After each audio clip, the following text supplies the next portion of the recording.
My name is Brandon Northern, aka B North or North B, aka the Vibe Kid, aka the Vibe Out Child, aka I'm 18, but my birthday is tomorrow. I'll be 19, and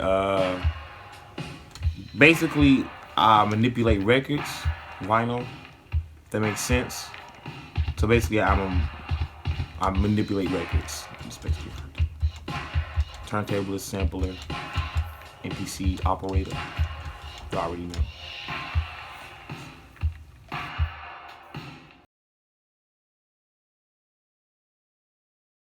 Well, that's why I get mad. People say DJ Vibe Kid or like I'm not a DJ.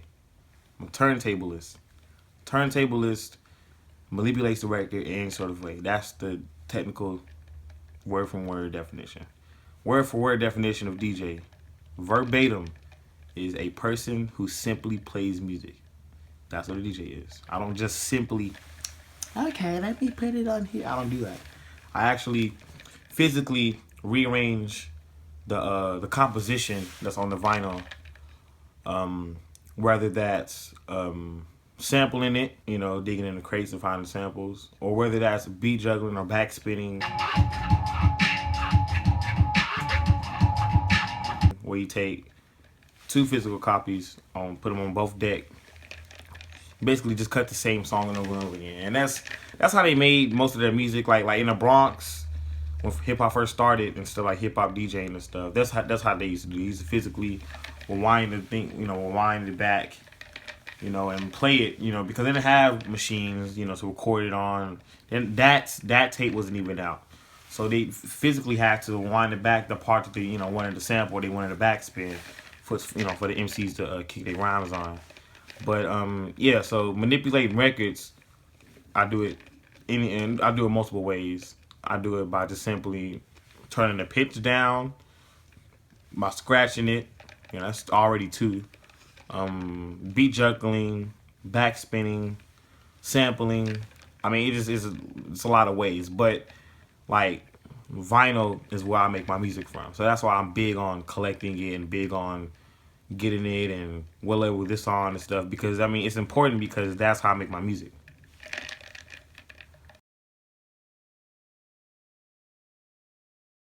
Well, first and foremost, jazz is my favorite genre, and eventually I do want to become a jazz composer. A lot of people think I'll be playing around because it's Brandon. He like plays around too much, but that's actually what I want to be though. Eventually, um, a lot of things influence me.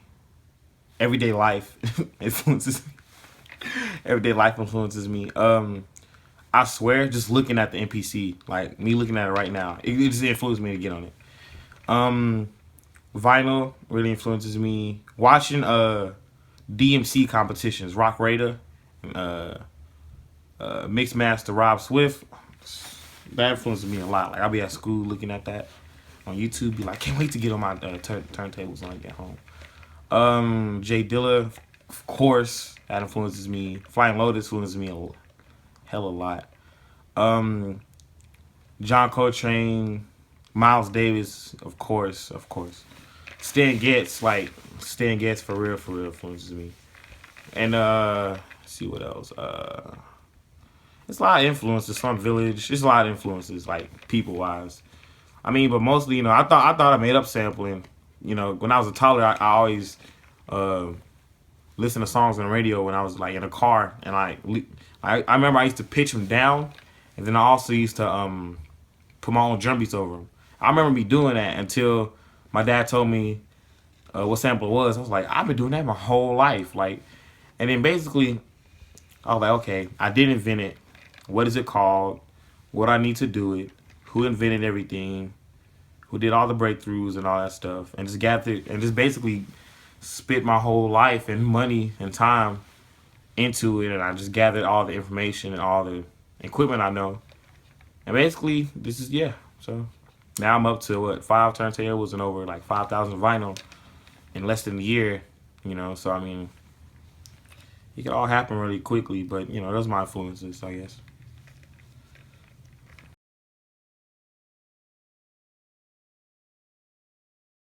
Well, street life, Crusaders. That's Crusaders. This is a very excellent album. You peep my nigga Joe Sample on the corner. Because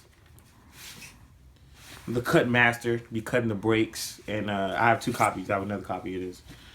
This album is very essential to me because the roads and the chords and the tempo's like boom bap, and the chords and like the way that it's structured and the road, like the road E piano, it's just excellent. It's just a very, very dope ass sound to sample and to beat juggle.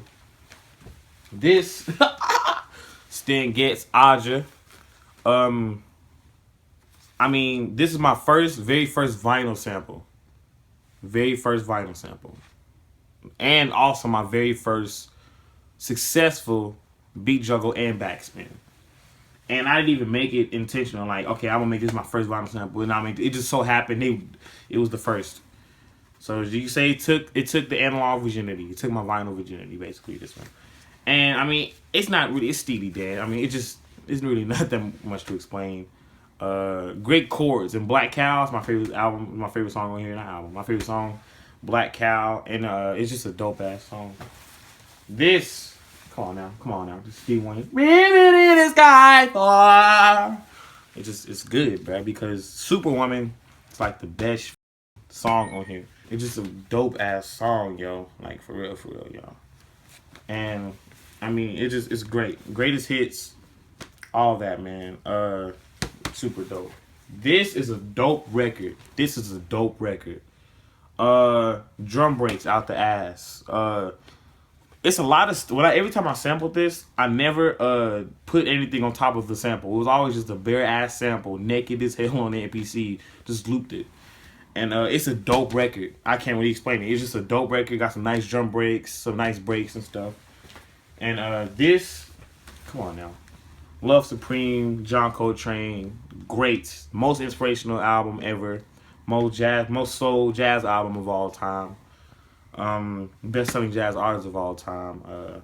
John Coltrane is just a great investment in your money and time and like space and like everything else, because this is nothing in this world like this album. This album is the only thing that ever sounds like this album. Like, even though John Coltrane has a distinct sound and everything, this was a breakthrough for experimentalism, like Flying Lotus and all the experimental jazz stuff.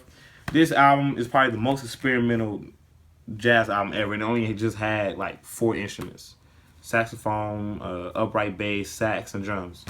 And he poured out his soul on this album. I mean, it's ridiculous. And this, last but not least, this is my favorite vinyl of all time. It's the epitome of jazz to me. This is how I want jazz to sound, because it's so easy. I say I'm on every song on here at least twice. Every song on here. And Stan Getz in concert, live in concert. This is the best vinyl I have. It's the essential of jazz. The chords are amazing. Penny is my favorite song on here. Penny and Spit Kick. Two favorite songs on here. It's just great. It's a great jazz album. And y'all should really go check this out.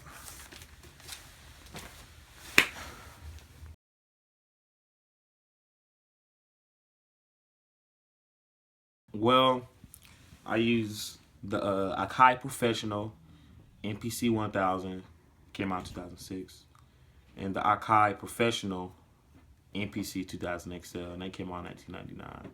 But really, the MPC 2000 XL is my workspace. That's where I do everything at. That's where I chop up all the samples. That's why I sequence all the samples. That's why I record in all the samples. That's why I like do everything. Wait, my bass lines, all the leads, the chord changes. It's everything. It's my workspace. It's a workspace. It's a production center. So you gotta take in consideration that it's a production center and it's an integrated 16-bit, 16-pad drum machine. So you got a lot to work with. There's a lot of features on there. There's a lot of features that the MPC 1000 can do that the 2000 XL can't do. Vice versa. I'm not gonna say that again. So I use both. I actually use both to make every beat.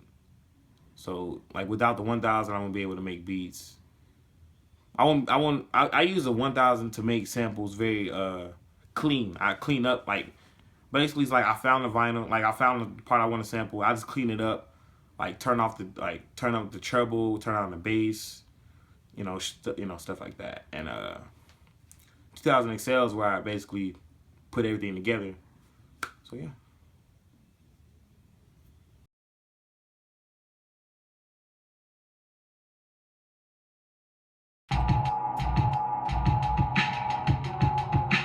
Hip hop is what I do. It's what I live by. It's a lifestyle.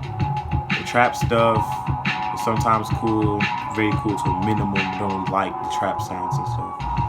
Especially, I know what programs they're using. I know how they're using it, and I can easily just do it myself. I like to listen to stuff. I mean, I don't know how you did it, and even if I did know how you did it, how did you put it together? You feel me? So, kid analog. I like digital, of course. I like digital, but I don't make digital dependent. Like I don't depend on digital equipment to make my music. So if you take me back 20 years ago, I'll be at the prime of my career, at 18, just cutting the breaks. But I do real music. Like this stuff is real. It's pure hip hop, nothing but it. Vibe it out.